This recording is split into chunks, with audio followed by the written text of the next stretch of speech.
اكتر من لحظه بس، اصل في معلومات غلط. مين اكتر ناس بتمد الاسماعيلي باللعيبه؟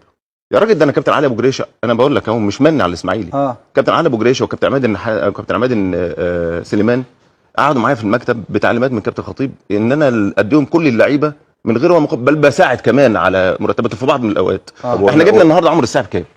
عارف يا دكتور سيد، كل ما بشوف فيديو ليك او حاجه بحاول كتير ان انا اتحاشاك واتجنب ان انا اتكلم عليك، لان كلامك بيبقى مستفز جدا. بس بصراحه في حاجات يعني اللي هو ايه، ياض اطلع اتكلم، لا ياض ما ينفعش، لازم تتكلم ياض وترد. يعني خدت بالي من كلمه مين اللي بيمد الاسماعيلي باللعيبه دي. يا كابتن صح، انت اديتهم احمد عادل عبد المنعم حارس المرمى اللي بعد ما لف على انديه كوكب زحل كلهم وداب ومستواه بقى زي الخرا، فراح يعني دلوقتي بيلعب في الاسماعيلي، ده ابن الاهلي، فده اللي بيمد الاسماعيلي باللعيبه. احمد الشيخ اللي انت خدته من المقصه متالق مش عارف ايه، هو حسين الشحات بعد ما لفته راح من عندك للاسماعيلي. نسيت اقول لك احمد صديق كان في الجيل الذهبي بتاع ابو تريكه والناس دي، بعد طبعا ما خلاص قرب على الاعتزال وصل سن الياس، برضه لعب في الاسماعيلي كام سنه كده. فده اللعيبه الجامده اللي انت بتمد الاسماعيلي بيها دي اللي جابت له بطولات. في حين يا كابتن بقى انا مش هتكلم معاك على بقى ايه، محمد بركات وعماد النحاس وشريف عبد الفضيل واحمد حسن وعبد الله السعيد، يا كتير ده انا لو قعدت، وعمرو السوليه، اعدي لك كتير يا كابتن.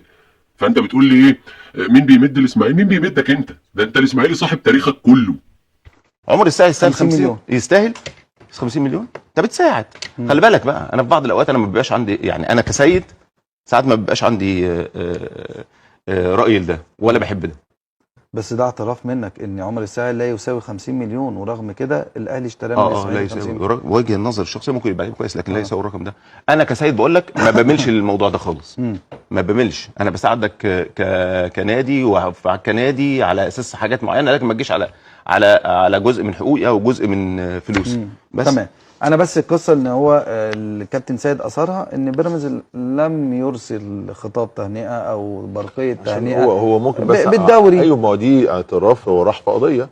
دي لو عمل كده دي ياخدها النادي الاهلي، او انا او احمد سليمان مثلا مكان النادي الاهلي ياخدها دليل بتاعنا هو الراجل مبارك. برحب الزمالك بعت برقيه للاهلي بنادي القرن، وبعد كده قال برضه النادي القرن. تمام. برحب بالثمانيه. طب هو نادي الزمالك بعت برقيه للنادي الاهلي بيهنئوا بطوله الدوري؟ لا بس في الملعب عمل كده.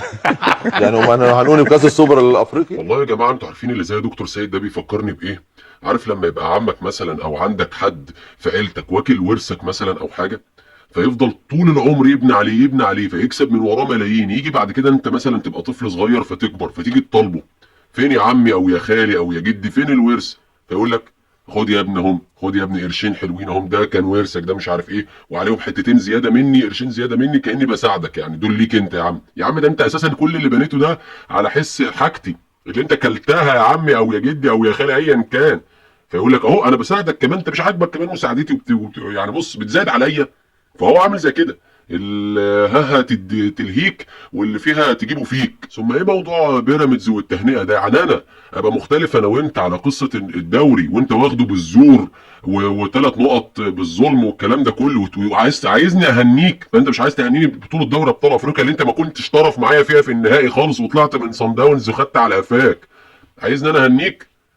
اعترف لك يعني ان انا منهزم يعني، او ان انا مش معايا حق؟ وعلى فكره انا ضد حته ان الزمالك هناك بلقب القرن ده، انهزاميه دي. حتى بص لو عشان العلاقات الوديه ما بتنفعش مع، يعني بص مع الامثله اللي زي حضرتك يا دكتور. يعني عارف لو اللي ماسك مثلا، او لو النموذج اللي ماسك في النادي الاهلي نموذج مثلا غيرك كان عادي. انا عارف ان انت وقتها ما كنتش اداري، ما كنتش حاجه زي كده، بس انا بتكلم على دلوقتي. يعني النموذج دلوقتي اللي زي حضرتك دلوقتي ما ينفعش ان انا يعني اخاطبه باي حاجه او اي طريقه فيها ود، وان انا اهنيك وتهنيني والكلام ده ما بينفعش معاك يا دكتور. ما ينفعش معاك، لان انت مش صليت اللسان، انت صليت الفكر.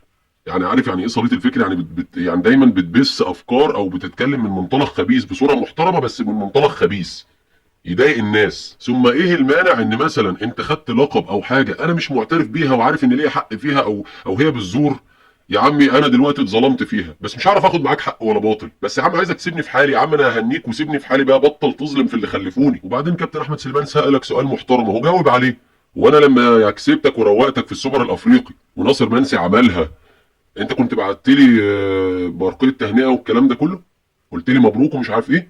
ما حصلش. اما بالنسبه لقصه الساعي، المفروض الجهات الرقابيه او وزاره الشباب والرياضه تفتح تحقيق في كلام حضرتك ده. انت راجل مثلت نادي الاهلي اكتر من مره، وبتقول دلوقتي باعتراف صريح انه ما يستاهلش. امال حضرتك لما عارف انه ما بيستاهلش بتدفع الفلوس دي ليه؟